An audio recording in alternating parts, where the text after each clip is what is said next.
Ternyata, ini tanda orang yang selamat dari siksa kubur. Banyak orang ngira keselamatan di alam kubur itu cuma soal nasib. Padahal Rasulullah udah ngasih tahu tanda-tanda nyata orang yang bakal bebas dari siksa kubur. Coba cek, ada di diri kamu tidak? Alam kubur adalah pintu pertama menuju akhirat.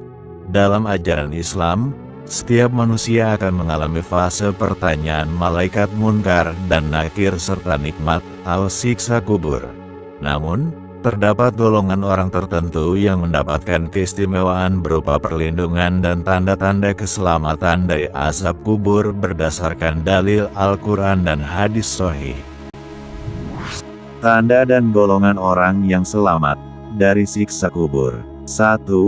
Meninggal dalam keadaan husnul khotimah atau syahid atau amalan soleh. Orang yang meninggal saat melakukan ketaatan, seperti sholat, berpuasa, atau bersedekah, atau orang yang mati syahid di jalan Allah. Bagi orang yang mati syahid, fitnah, ujian atau pertanyaan alam kubur diangkat dari mereka, karena kilatan pedang di atas kepala mereka, sudah menjadi ujian yang cukup.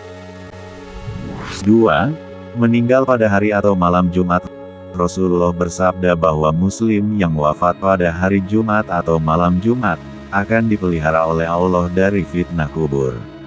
Ini merupakan kemuliaan dan tanda husnul khatimah.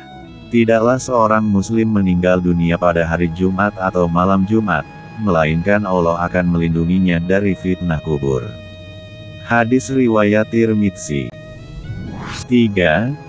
Istiqomah membaca surah Al-Mulk atau Tabarak. Surah Al-Mulk dikenal sebagai Al-Maniyah atau pencegah dan Al-Munjiyah atau penyelamat. Orang yang rutin membacanya setiap malam, sebelum tidur akan dibela oleh surah ini di alam kubur, hingga diampuni dosa-dosanya. 4. Wafat karena penyakit perut. Dalam beberapa hadis sahih disebutkan bahwa barang siapa yang meninggal dunia karena sakit perut, seperti busung air, diare parah, atau organ dalam, maka ia tidak akan disiksa di dalam kuburnya.